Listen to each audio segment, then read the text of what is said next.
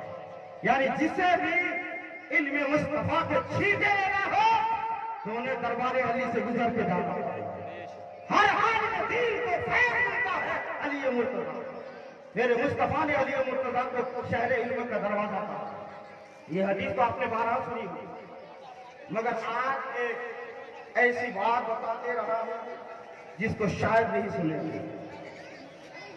ایک اسٹیج سے چڑھ کر کے اعلان کرنا، منبر سے چڑھ کر کے ایک اعلان کرنا۔ کیسا اعلان؟ یہ اعلان کرنا کہ پوری دنیا کا کوئی بھی شخص جو چاہے، جس طرح کا چاہے، جہاں کا چاہے، مجھ سے سوال کر لے، میں جواب دے دوں۔ کہہ سکتا ہے؟ نہیں کہہ سکتا۔ کائنات میں بہت ساری چیزیں ہیں، ہر چیز کے بارے میں اختیار دے دینا کہ جو چاہے پوچھ لے، یہ بس کی بات نہیں۔ ایک بہت بڑا عالم دین ہو یہاں بیٹھ جائے، اعلان کرے، ان سے اگر پوچھ لیا جائے، حضرت یہ بتا دیجئے بنگلہ دیش کا بارڈر یہاں سے کئی کلومیٹر پر ہے، یہ بھی تو انہی چیزوں میں داخل ہے، پتہ نہیں۔ یہ سوال اور یہ اجازت لوگوں کو دے دینا معمولی بات نہیں ہے، مگر کائنات میں جو ذات ہے جنہوں نے پوری مخلوق کو دنیا بھر کے ہر انسان کو یقین، ایک آمنہ کے نام میرے مصطفیٰ دان رحمت منبر شریف پر بیٹھے اور فرمائے، سلونی اما شئتم، تم میں سے جس کے دل میں جو آئے مجھ سے پوچھ لو، آمنہ کا نام تمہارے ہر سوال کا جواب دے۔ اور پھر اس کے بعد جب علی مرتضیٰ اپنے دور خلافت میں اسی منبر پر بیٹھے تو آپ نے اعلان کیا، آمنہ کے لال نے اعلان کیا تھا، آج علی اعلان کر رہا ہے، سلونی اما شئتم، جس کے دل میں جو ہو پوچھو، علی سب کچھ بتا دے۔ معمولی بات نہیں، کتنا علم رہا ہوگا علی مرتضیٰ کے ساتھ۔ اور آئیے ایک روایت سنا رہا ہوں میں، اور سبحان اللہ اس روایت کو مجدد اعظم اعلیٰ حضرت امام محمد رضا قادری نے فتاوی رضویہ نویں جلد کے اندر تحریر فرمایا، اور وہ قول ہے علی مرتضیٰ کا۔ وہ خود کہتے ہیں، لو شئت لوقرت 70 بعیرا من تفسیر سورۃ الفاتحہ۔ وہ فرماتے ہیں، لوگوں تم نے تو میرے مصطفیٰ سے یہ سن رکھا ہے کہ میرے مصطفیٰ شہر علم ہے اور علی اس کا دروازہ ہے۔ اگر علی کے علم کا اندازہ لگانا چاہتے ہو تو سنو میرا قول سنو۔ پھر اس کے بعد وہ فرماتے ہیں، اللہ نے سینے علی میں اتنا علم عطا فرمایا کہ علی اگر چاہے تو سورہ فاتحہ کی تفسیر، سورہ فاتحہ کا ترجمہ، سورہ فاتحہ کے مفاہیم، سورہ فاتحہ کے مطالب عالیہ اگر لکھنا شروع کر دے تو اتنی کتابیں تیار ہو جائے کہ وہ کتابیں اگر 70 اونٹوں کے اوپر لاد دیا جائے تو وہ اونٹ بھی نہ لے جا سکے۔ 70 اونٹوں پر اگر لاد دیا جائے صرف سورہ فاتحہ کی تفسیر تو وہ نہ لے جا سکے۔ تاجدار بریلی امام احمد رضا سے پوچھا گیا تھا، حضرات کتنی جلدیں ہو سکتی ہیں، کتنی کتابیں تیار ہو سکتی ہیں؟ اعلیٰ حضرت نے فرمایا تقریباً 25 لاکھ جلدیں تیار ہو سکتی ہیں۔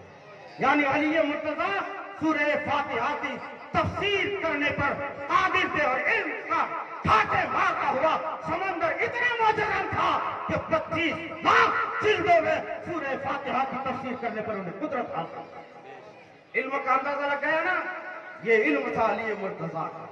اب سنیے انہوں نے اعلان کیا تھا من علمنی حرفا فقد صیرنی عبدا ان شاء باع و ان شاء آتق. فرمایا لوگوں سنو، علی کے اندر اتنا علم تو ضرور ہے مگر متکبر نہیں، بلکہ عاجز ہے، انکساری کرنے والا ہے، سب کو رب کا عطیہ تصور کرتا ہے. اور پھر فرمایا اتنا علم تو ہے کہ 25 لاکھ جلدوں میں سورہ فاتحہ کی تفسیر کر سکتا ہوں، مگر سنو میرا اعلان یہ ہے کہ جس نے بھی مجھے ایک حرف پڑھایا، غور سے سنیے، جس نے بھی مجھے ایک حرف پڑھایا، مثلا الف با یا تا یا سا یا جیم، صرف ایک حرف پڑھایا، فرماتے ہیں میں اس کا اسیر ہوں، میں اس کا غلام، میں اس پڑھانے والے کا نوکر ہوں، ان کی کسٹڈی میں ہوں. وہ چاہے تو مجھے پکڑ کے مار دیتے جائے اور مجھے بیچ دے، اگر چاہے تو مجھے آزاد. صرف علی کا نعرہ لگانے سے کچھ نہیں ہوگا. ذرا علی مرتضیٰ کا علم دیکھیں اور ان کی عاجزی دیکھیں، ان کی انکساری دیکھیں. ایک حرف پڑھانے والے کو اتنا مقام علی مرتضیٰ نے دیا. اور آج ہمارا حافظ قرآن پورا قرآن حکیم یاد کرا دیتا ہے، پورے 30 پارے یاد کرا دیتا ہے. ایک عالم دین پورا عالم بنا دیتا ہے، ایک دو نہیں سینکڑوں کتابیں بنا دیتا ہے، مگر انہیں آج وہ مقام نہیں ملتا، انہیں وہ رفعت نہیں ملتی، ان کی وہ قدر و قیمت نہیں کی جاتی، بلکہ حالات اتنے نازک آ گئے کہ جن کو پڑھا کر کے عالم دین بنایا، وہ شاگرد بھی اگر بھیڑ بھاڑ میں رہتا ہے تو پھر دستبوسی نہیں کرتا، ہاں تنہائی میں رہے تو شاید کبھی کرنے. یہ حالات اب بن گئے ہیں. یاد رکھو وہ علم کیسا ہے جس نے تجھے غرور میں مبتلا کر دیا، وہ معرفت کیسی جس کی بنیاد پر تمہارے اندر عاجزی نہیں پیدا ہوئی، انکساری نہیں پیدا ہوئی، تم غرور اور کرنے لگے، متکبر بن گئے. یاد رکھو سچا پکا دین کا خادم وہی ہے جس کے اندر عاجزی پیدا ہو جائے، جس کے اندر انکساری پیدا ہو جائے. غرور کرنے والا پکا عالم دین نہیں ہے. رفیقان گرامی، اس موقع پر مجھے امام اعظم کی بات یاد آ رہی ہے. امام اعظم نے فرمایا تھا کہ میں اپنی زندگی میں اپنے پیر، اپنے استاذ کے حجرے کی طرف میں نے کبھی نہ تو پیٹھ کی نہ تو کبھی خیر کی، پوری زندگی گزار دی، مگر اپنے استاذ جس حجرے میں رہتے تھے اس حجرے کا عالم یہ تھا، ادھر کبھی امام اعظم نے میری پیٹھ بھی نہیں دی اور کبھی خیر بھی نہیں دی. وہ سر اور آنکھوں پر اس حجرے کا مقام رکھا. آج کے حالات کیا ہیں؟ اگر استاذ کسی ضرورت کے تحت کہیں چلے گئے طلبہ درسگاہ میں جا کر کے بیٹھ گئے، ان کے حجرے میں اگر چلے گئے تو جو ان کا آرام گاہ ہے وہاں جا کر کے سو جاتے ہیں، وہاں بیٹھ جاتے ہیں. یاد رکھو آج جو علمی خلا ہے، آج جو علمی انخلا ہے، آج جو ہماری آبادی میں اچھے علماء نہیں پائے جاتے، اسی بد اخلاقی کی بنیاد پر اور اسی تکبر اور اسی غرور اور بدتمیزی کی بنیاد پر. اگر آج بھی ہم تہذیب و تمدن کا ایک خوبصورت ماحول پیدا کریں، ہم متمدن بن جائیں، تہذیب کرنے والا بن جائیں، اساتذہ کا ادب بجا لانے والا بن جائے، تو مجھے امید ہے جو تمغہ اللہ رب العزت آج سے 4-5 صدی پہلے اپنے اس امت کے علماء کو عطا فرماتا تھا، وہ تمغہ آج بھی عطا فرماتا ہے. وہ علماء آج بھی پیدا ہوں گے، بہت بڑی شخصیتیں آج بھی پیدا ہوں گی، مگر ہمیں وہ تہذیب کا ماحول لانا پڑے گا، وہ ادب کا ماحول لانا پڑے گا، وہ تہذیب کے خوشگوار فضا ہم کو قائم کرنے پڑیں گے.